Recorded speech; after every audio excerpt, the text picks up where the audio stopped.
Today we celebrate the feast of Saints Philip and James.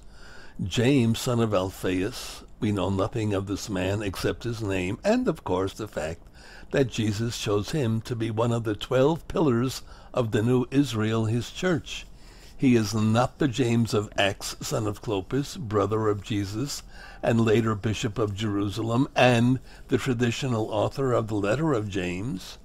James, son of Alphaeus, is also known as James the Lesser, to avoid confusing him with James the son of Zebedee, also an apostle, and known as James the Greater. Philip. Philip came from the same town as Peter and Andrew, Bethsaida in Galilee.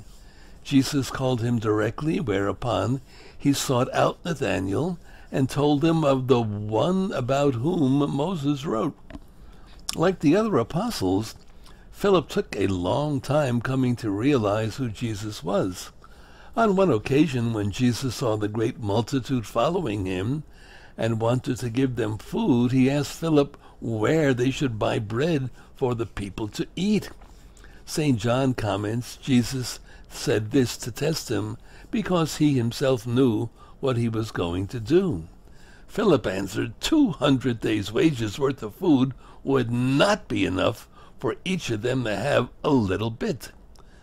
John's story is not a put-down of Philip. It was simply necessary for these men, who were to be the foundation stones of the church, to see the clear distinction between humanity's total helplessness apart from God and the human ability to be a bearer of divine power by God's gift. On another occasion, we can almost hear the exasperation in Jesus' voice. After Thomas had complained that they did not know where Jesus was going, Jesus said, I am the way. If you know me, then you will also know my Father. From now on, you do know him and have seen him. Then Philip said, Master, show us the Father, and that will be enough for us. Enough, Jesus answered. Have I been with you for so long a time, and you still do not know me, Philip? Whoever has seen me has seen the Father. Possibly because Philip bore a Greek name or because he was thought to be close to Jesus, some Gentile proselytes came to him and asked him to introduce them to Jesus. Philip went to Andrew, and Andrew went to Jesus. Jesus' reply in John's Gospel is indirect. Jesus says that now his hour has come, that in a short time he will give his life for Jew and Gentile alike.